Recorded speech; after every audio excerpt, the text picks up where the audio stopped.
Welcome to Sisters in Service podcast. Most of you know me as a strong advocate for women veterans in being recognized not only as veterans, but also as women who are changing the world through our passion of serving, even after service. This podcast is my passion by telling all the stories of military brats, military spouses, active duty, and veterans, not to forget the veteran service organizations that help us along our transition journey. I want to thank you in advance for listening. I hope that you will join me every week. A new podcast and episode comes out every Tuesday, so I hope that you will join and I hope that you enjoy. This podcast is brought to you by Small Space Pilates. Are you ready to get fit and fabulous from the comfort of your own home? Look no further than Small Space Pilates. With live online Pilates and strength training classes, a video library, and a no perfection allowed policy, you can achieve your fitness goals without ever leaving your house. Click on the link for your complimentary week and start your journey to feeling fabulous today. Welcome to our latest episode of Sisters in Service. You know me, I am your host, Kat Corchado. And today I have Coach Lorraine Cuff, who's also an Air Force veteran. And we're going to chat about nutrition. We're going to talk about food. We're going to talk about ultra high processed foods. We're going to talk about how we can make it easier because Lord knows those package labels do us no favors at all. So we're going to talk about all of this. And I want to welcome Coach Lorraine. Welcome. Thank you, Kat. Pleasure to be here. So Lorraine, tell us a little bit. You decided to go in the Air Force. So I always ask people, did you pick the Air Force or did the Air Force pick you? I picked the Air Force. Someone told me in the very beginning, I actually had thought about the Army, and the person says they treat women better in the Air Force. I'm like, don't say anything more. That's where I'm heading. So. Wow. Yeah, I picked the Air Force only because I was born into it and I knew it and I wanted something familiar. And now that I look back, I think I made a great choice. You sure did. So tell us a little bit about your journey. You're in the military. You know, we all have a certain standard we have to achieve as far as looking good in our uniform. Okay. And we're moving, we're grooving, we're doing all the things. And then we get out of the military and we get a great job that's also sedentary. Right. And all of a sudden, you try to put on the pants that you thought you fit in a size 8, and the size 8 isn't working. And you think something's wrong with the pants. Right. And it's not the pants. So, Lauren, give us a short little snippet of why you came to be a Primal Health master coach. And what was your why in doing this? Can you tell us a little bit about your backstory?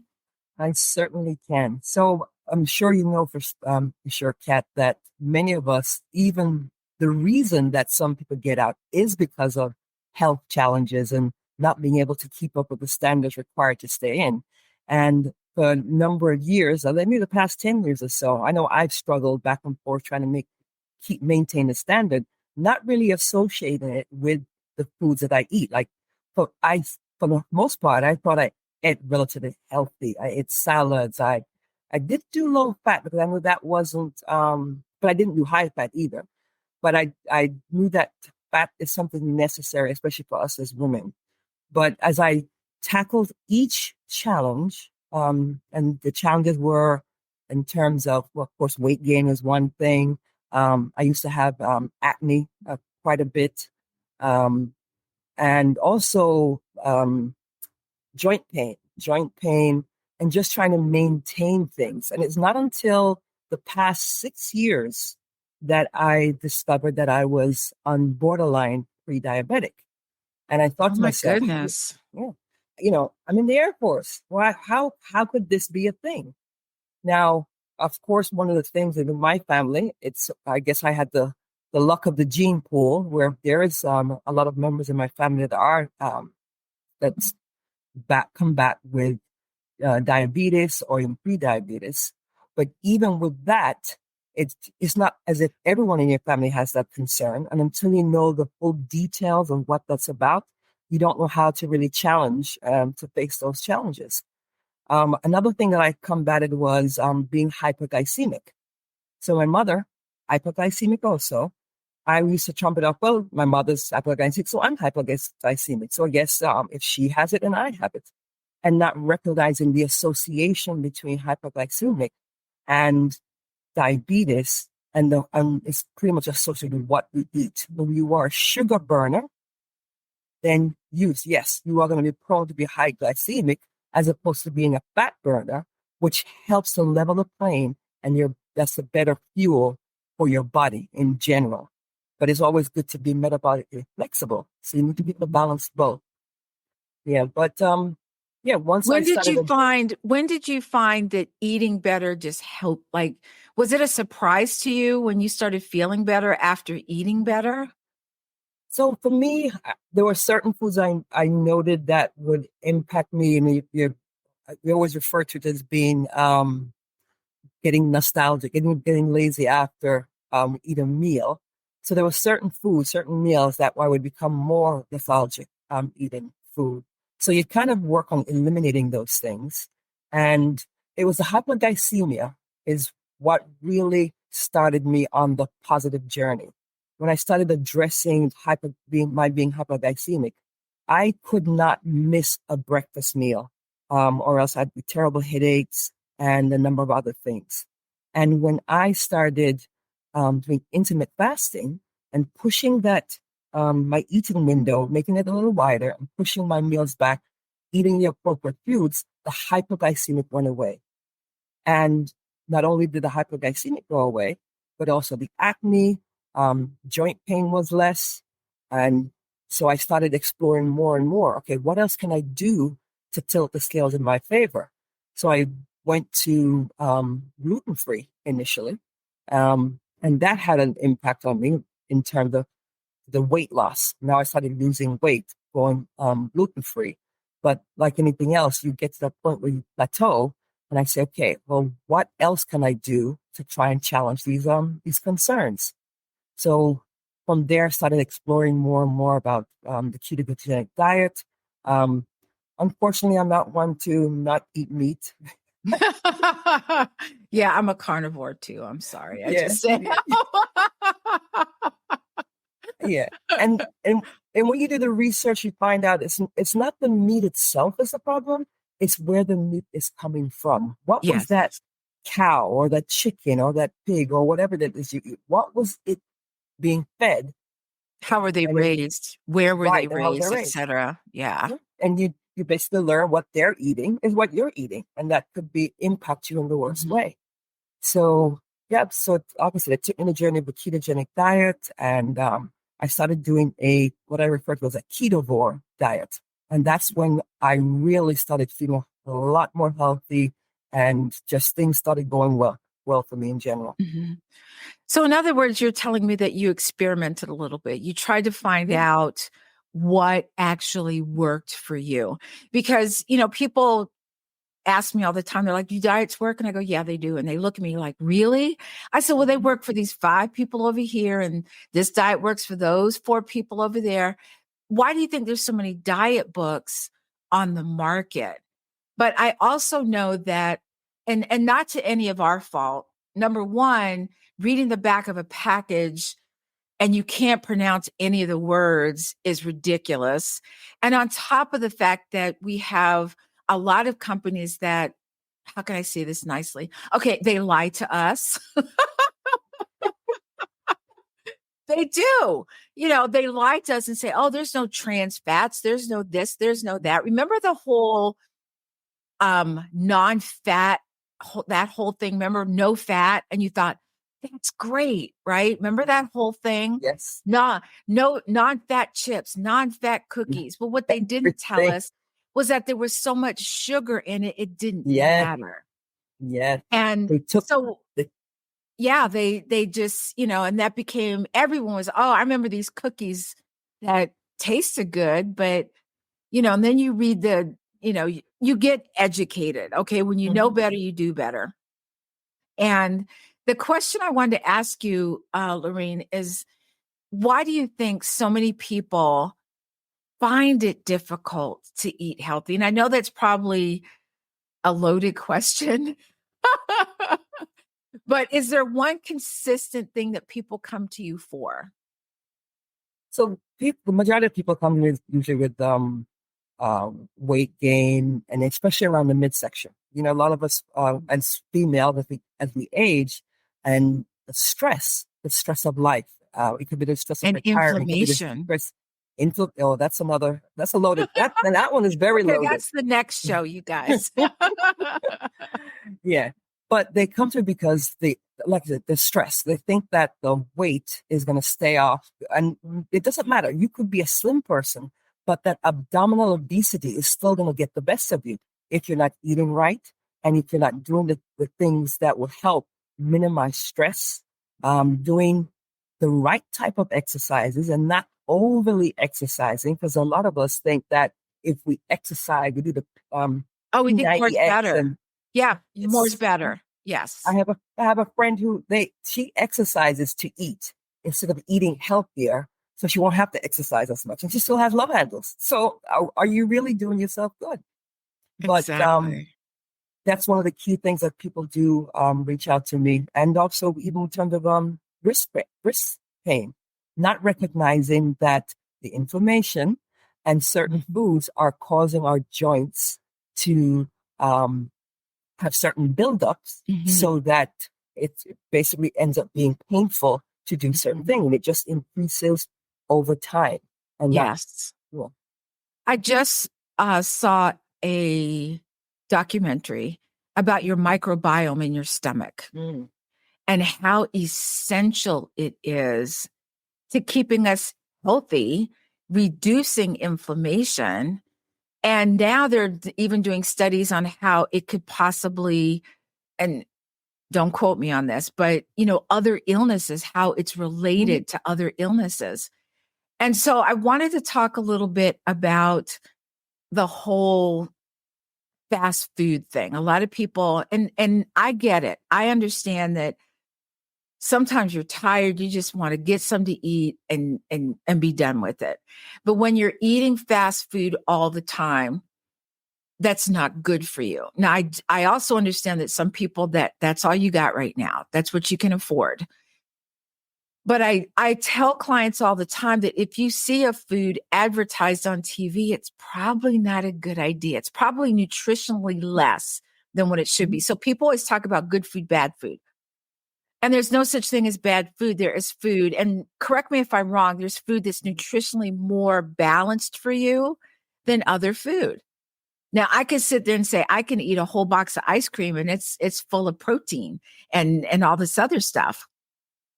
But I could eat something that's a little bit better for me where, it's not going to certain places that we're not going to talk about today. But, can you talk a little bit about people who don't know what to eat? You know what I mean? Like they want to eat better, but they don't know how. So going back to all the first points that you made in terms of the microbiome, I liken them. Remember the movie Men in Black? Yes. So in the movie Men in Black, remember that scene where Will Smith opened the locker and all these little aliens were in there? There's a whole little galaxy in there. Yeah. Well, I liken that to your microbiome. If they were to open up your stomach and look at it, maybe you can't see it with the naked eye, but there's a whole galaxy of these little microbes that live within our gut. It's on our skin, it's in our hair, it's everywhere. It's And it's a everywhere. part of, yeah, and it's also part of our communication system because it impacts our hormones and sends either the appropriate signals or even the wrong signals to different parts of our body. So it's something that we need to be mindful of. The other thing is to bear in mind is that the state of everyone's microbiome is going to be different. And as a result, the diet that and when I say diet, I mean the food that you eat, not necessarily Weight Watchers or something, but the food that you eat may impact you differently from how it would impact me because of my microbiome. And if you've abused or neglected, let me use the word neglected, if you've neglected your body for a period of time, and you haven't paid attention to the little signs, such as maybe a little too much flatulence, or you're someone who burps a lot. You have GERDs or something like that. You're not paying attention to the signs. And Acid reflux. Acid reflux. And even for those of us who have brain fog is associated with the microbiome and the possibility that you have your stomach, which should be a closed environment, that there's some imperfections going on there, that you end up having leaky gut. And depending on how long you've ignored this, your condition may be worse or than someone else's. So with any right or wrong way of eating, we're all on a different spectrum. So, you have good on the left, bad on the right. You have to be able to identify yourself. And that's why I experimented for myself. Where am I on that spectrum, and what changes I need to do or what I need to incorporate in my diet to improve my situation? Because you could eat as healthy as you want, but you may not be addressing your specific challenge. Exactly. I realized that, remember, there was a whole movement about avocado, like avocado toast and I was like, guacamole, avocado, yes, please. But when I ate the avocado raw, it upset my stomach. And I thought, whoa, what is that? So I did my own little experimentation. I was eating a salad, had raw avocado. The next time I got the salad, I didn't get any avocado, felt fine. Then I got the salad again, avocado upset my stomach. And what I realized is that there's an enzyme in the avocado that my stomach can't process. However, in guacamole, you've got citrus, you've got all these other things that balance it out. And so my body's like, yes, please. Can I have some more? So I think we have to figure out what works for us and what doesn't work for us. And so I wanted to find out, Lorraine, in your experience, what are the main reasons people resort to eating these ultra high processed foods? Is it because they don't know better? Is it because they can only afford that in particular? Or is it because they just don't know? So there's a combination of reasons. And one is that some people just don't know. A lot of people don't pay attention to the food labels. One of the things I focus on for myself is, because going low carb is pretty much what I do. So one of the first things I look for when I look on a label is how low is the carbs. So instead of me having to do Weight Watchers points or calculating calories, because to me, calories, not that it's not important, but calories is not the main culprit in what we do on a regular basis. Mm-hmm. So I look at the label. So first I look at the carbs, and then I look at I'm not high blood. I don't have high blood pressure, so I'm not concerned about the salt. And as long as your kidney function is well, then in general you don't have to be concerned about your sodium intake. But if you do have high blood pressure, for example, then you may have to increase your potassium, your electrolytes, your potassium and magnesium to balance things out. And then as your body adjusts, because your body does have the ability to adjust and to heal itself, then then at that point, you can probably reintroduce salt into your diet. But if you look at the diet, and you mentioned it before in terms of them putting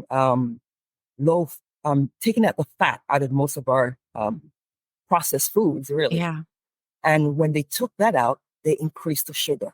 Yes. And the sugar didn't come not in the form of cane sugar. It mainly came in the form of corn syrup, high fructose syrup, and in forms that our bodies can't our body can't do anything with it. So it gets stored as what? Fat. Yes. I can tell you that the first time when I started, my husband and I started kind of watching our ultra high processed food this year. And when I looked up what ultra high processed, what kind of foods there were. So we eat yogurt. I love fruit in my yogurt. And what I found out is that the fruit they put in your yogurt is ultra high processed. So even for someone like me who's been, in the fitness industry, I'm still learning about food. And it's difficult. So when you have someone who comes to you, they have high blood pressure, maybe they're pre-diabetic, maybe they have these other issues. They want to lose weight, but they can't. They can't exercise because their joints hurt. Where do you start them? What's the first thing that you do with them? So one of the first thing is when we have our discovery call, we kind of evaluate exactly what their day-to-day habits are and help the person identify what small step can they do today to start going in the right direction.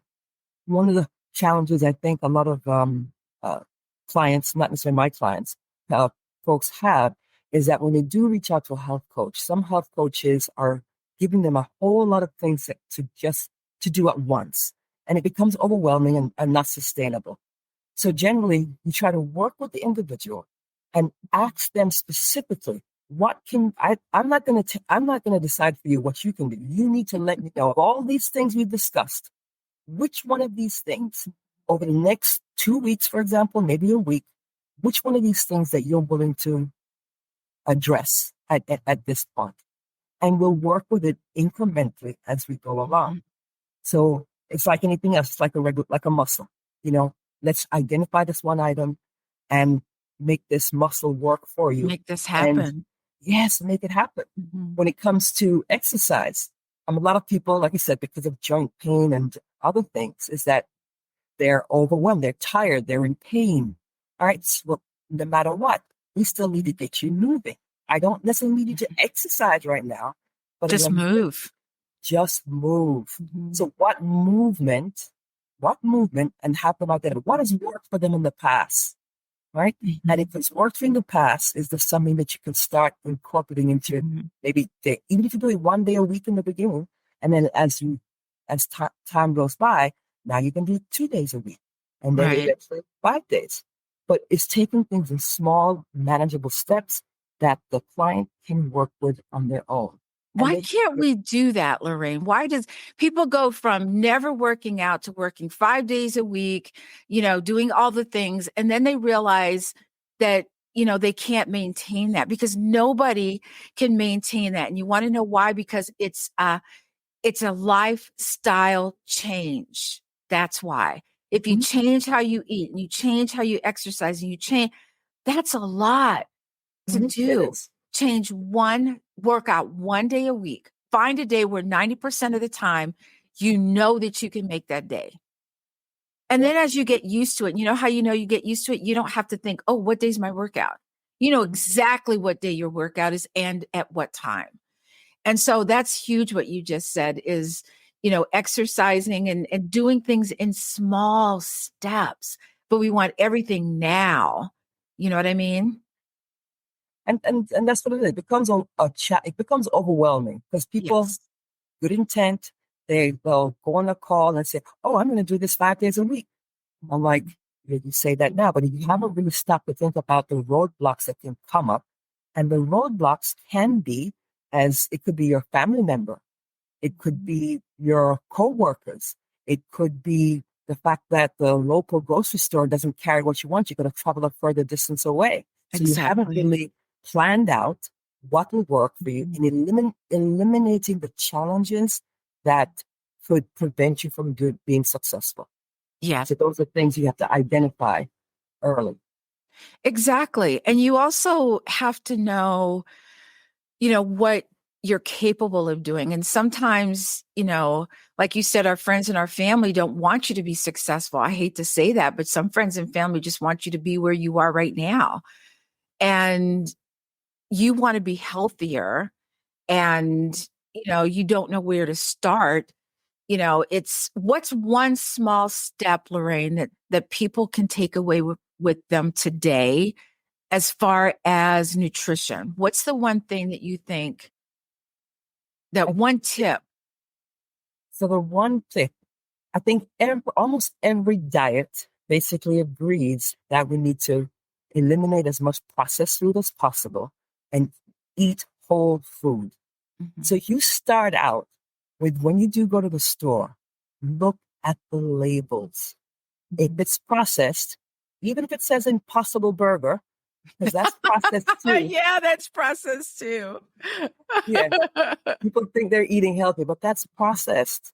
So look at your labels at initially. Try to eliminate all the unhealthy snacks. Find healthier snacks to eat. No more potato chips. No more French fries. Eliminate as much fried food as you possibly can. Now, doesn't mean that in a crunch that sometimes you may end up leaning on something, but at least when you Yes. go to, one of the things I do when I go to, if I have to go to Wendy's or Burger King, I will take a bunless burger. So I'll eat the meat and the Eat the salad, meat. Yeah. and I'm good. So, and even if I get a sandwich that has a bun, I never eat the entire bun.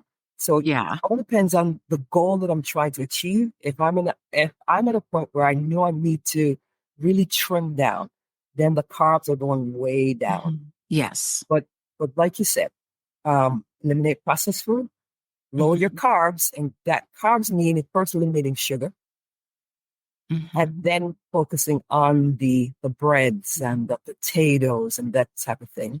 Or when it comes to oil. So when you think about oil, any oil that's processed, that's highly processed, and those are your corn oils. Corn oil. I Yes. knew that was coming.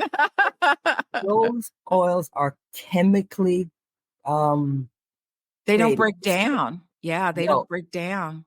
yeah, olive oil, avocado oil, coconut oil. Those oils are made from just pressing the ingredient, and the oil comes It all out of it. comes out. Yeah. Yeah. Any other oil is extracted through some chemical process. It's an it's a process, not even overly processed. It's just a process um, ingredient. And just like you mentioned, not only does your body not know what to do with it, when it would normally be able to process other toxins that you might, inadvertently intake, those oils along with those toxins are now going to get wrapped in your fat, and then it becomes a bigger challenge if and when you are working on losing the fat.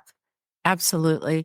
I think one of the things that I would say is if you're not really sure how much you're eating, because have you ever if you ever look on the bag and you look at what a serving is, I think a serving of chips is like 6. Okay. And you're like 6.